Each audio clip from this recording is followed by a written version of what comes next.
Hello and welcome to Twist List. Today we are looking at 10 more great speeches in history. The recent Linkin Park album, 1,000 Suns, had an amazing and passionate speech at the beginning of the hit song Wretches and Kings, which got me thinking. Since a list of the 10 greatest speeches already exists, I thought that was time for the next installation. Here it is then, with a bonus as my personal favorite. Which ones did I miss? Which ones are your favorites? Add your own and discuss the entries. The number 11 spot on the list is occupied by Duty, Honor, Country. General Douglas MacArthur, General of the Army, and a man who fought in 3 wars, knew something about duty, honor and country. In 1962, MacArthur was in the twilight of his life and came to West Point to accept the Sylvanus Thayer Award, and participate in his final cadet roll call. Notable excerpts: Duty, Honor, Country. Those 3 hallowed words reverently dictate what you ought to be, what you can be, what you will be. They are your rallying points, to build courage when courage seems to fail, to regain faith when there seems to be little cause for faith, to create hope when hope becomes forlorn. At number 10 we have Apology. http://www.youtube.com/watch v=3bvbpljh13e. Socrates, a great scholar and teacher in Athens, was facing charges for corruption and misleading the people. People, especially youngsters, were greatly influenced by his words and ideas. However, the rulers found him threatening to their throne. Socrates was arrested and put on trial. Court was set and he was asked to say something in his defense. The apology is what Socrates said in his defense. Instead of pleading for guilty, he chose to die with dignity. Notable excerpt: Wherefore, O judges, be of good cheer about death, and know this of a truth, that no evil can happen to a good man, either in life or after death. He and his are not neglected by the gods, nor has my own approaching end happened by mere chance. But I see clearly that to die and be released was better for me, and therefore the oracle gave no sign. For which reason also, I am not angry with my accusers, or my condemners. They have done me no harm, although neither of them meant to do me any good, and for this I may gently blame them. The 9th spot on the list is occupied by Give Me Liberty or Give Me Death. http://www.youtube.com/watch v=15 Junior S34 Co. Patrick Henry made this famous speech before the Virginia House of Burgesses, at St. John's Church. After the speech, his resolution to organize the militia of Virginia, and to put the colony of Virginia on war footing, was unanimously adopted in that colony. Notable excerpt: It is in vain, sir, to extenuate the matter. Gentlemen may cry, peace, peace, but there is no peace. The war is actually begun. The next gale that sweeps from the north will bring to our ears the clash of resounding arms. Our brethren are already in the field. Why stand we here idle? What is it that gentlemen wish? What would they have? Is life so dear, or peace so sweet, as to be purchased at the price of chains and slavery? Forbid it, Almighty God. I know not what course others may take, but as for me, give me liberty or give me death. Number 8 on our list is Tryst with Destiny. After more than 200 years of British rule, India gained independence on August 15, 1947. Jawaharlal Nehru became the first Prime Minister of independent India. He delivered this speech on the stroke of midnight before the Constituent Assembly. The speech became famous for its tryst with destiny remark. Notable excerpt: Long years ago we made a tryst with destiny, and now the time comes when we shall redeem our pledge, not wholly or in full measure, but very substantially. At the stroke of the midnight hour, when the world sleeps, India will awake to life and freedom.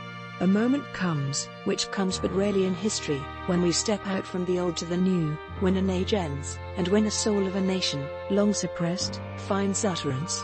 It is fitting that at this solemn moment we take the pledge of dedication to the service of India and her people and to the still larger cause of humanity. At number 7 we have the Berlin Wall.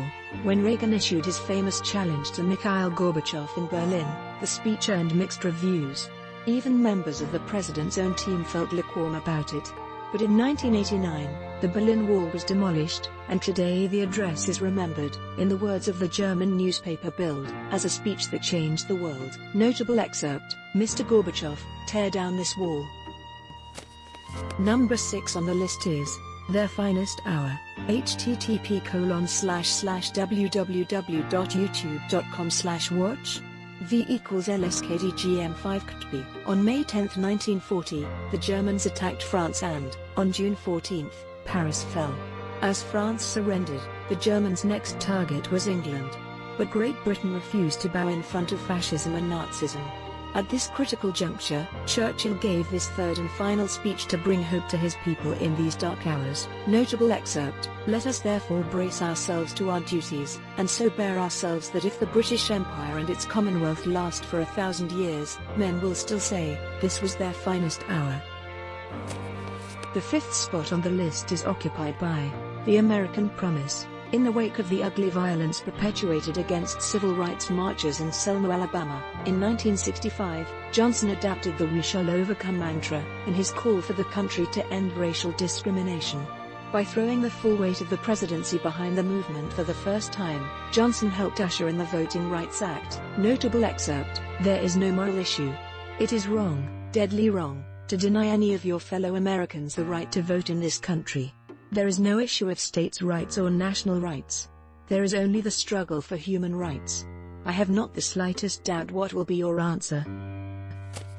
Number 4 on the list is The Hypocrisy of American Slavery. Born a slave in Maryland, Douglas escaped in 1838 and earned widespread acclaim for his 1845 autobiography.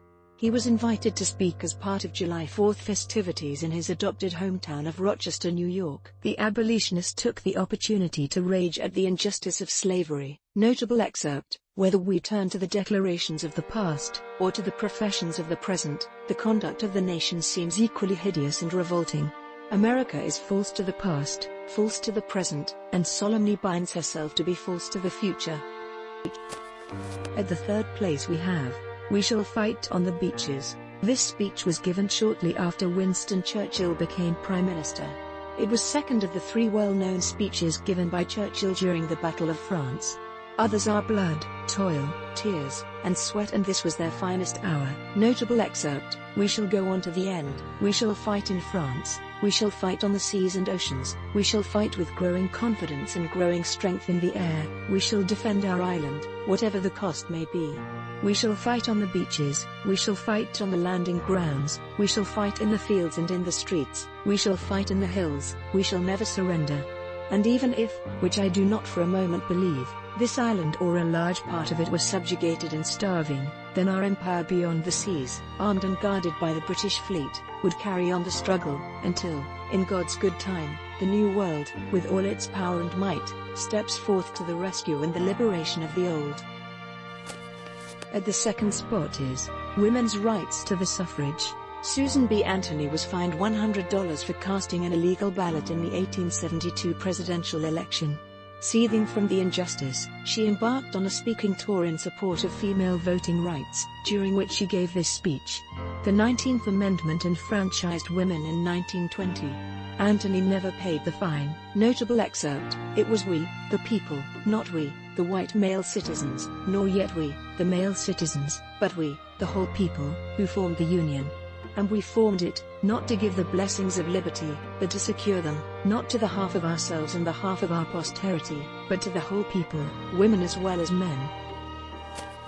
And finally, at number 1, Put Your Bodies Upon the Gears. http://www.youtube.com/watch V=U50_005 Savio said to the crowd, "I ask you to rise quietly and with dignity, and go home," and the crowd did exactly what he said. After this, Savio became the prominent leader of the newly formed free speech movement. Negotiations failed to change the situation at Sproul Hall, therefore, direct action began on December 2nd.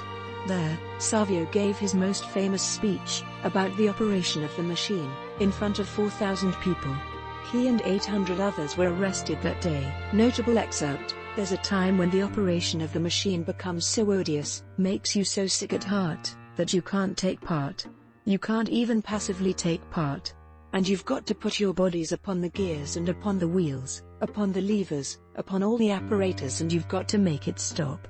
And you've got to indicate to the people who run it, to the people who own it, that unless you're free, the machine will be prevented from working at all." Thanks for watching. If you enjoyed this video and would like to see more, then please hit the subscribe button.